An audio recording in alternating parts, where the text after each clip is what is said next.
Hey there, world. Happy Monday afternoon. I'm Allie with the Right Place, Right Time, and I am here to drop today's Memoir Minute, where you can learn about memoir 1 minute at a time. I'm a book coach, author, and ghostwriter, and memoir is my jam. And today I wanted to talk about the 5 psychological skills that you'll need to write your memoir well. Um, Now, if you've been following the Memoir Minutes or me talking about memoir, then you'll know that memoir is really about some element of the human experience and the transformational journey that takes place around that.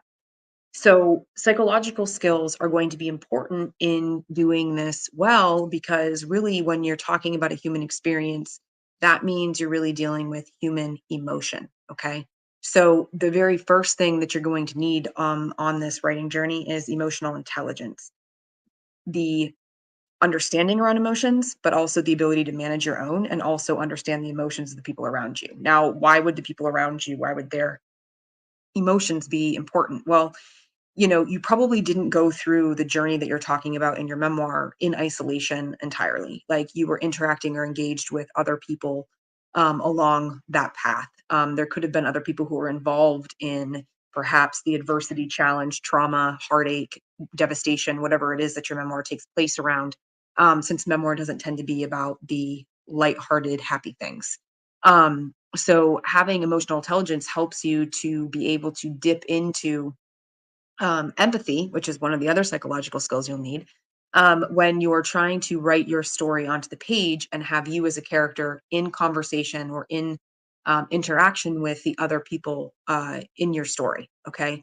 So, having an awareness of your own emotions and theirs and what might be creating those emotions, where those emotions might be stemming from, is all a part of that emotional intelligence. And it's all part of how you're going to tell a compelling story that your reader is going to be able to get behind. So,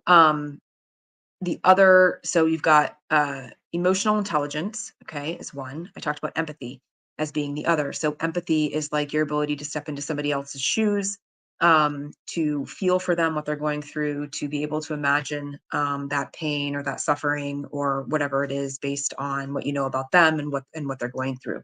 Empathy can be really important, not just to having an objectivity around the other characters that you're writing about in the book, but about your own experience, right? Because you are now older and wiser. You're removed from the time and place that you are writing about. So, having empathy for your younger self, who is now the main feature in this book, can be helpful because you're going to need both of those voices, the older, wiser you who's on the other side, and the younger, experiencing you who's still going through it. You're going to need that empathy as you're writing, not just as an author who's going to be feeling the things as you're writing them, but as the older, wiser narrator who's looking back on a younger version of oneself. Now, right up against these are two other pieces, self care and self analysis or reflection. So, self care is your ability to kind of like regulate yourself as those emotions are coming up. Now, this is really more important as you, the writer who's writing the memoir, not necessarily the character you who's in the memoir. So, as you're feeling maybe tired or exhausted or worn down or triggered by the work of telling your true story, you're going to want to be able to rely on some self care tools to help soothe, to help comfort, to help you keep going, to help you take breaks when you need them.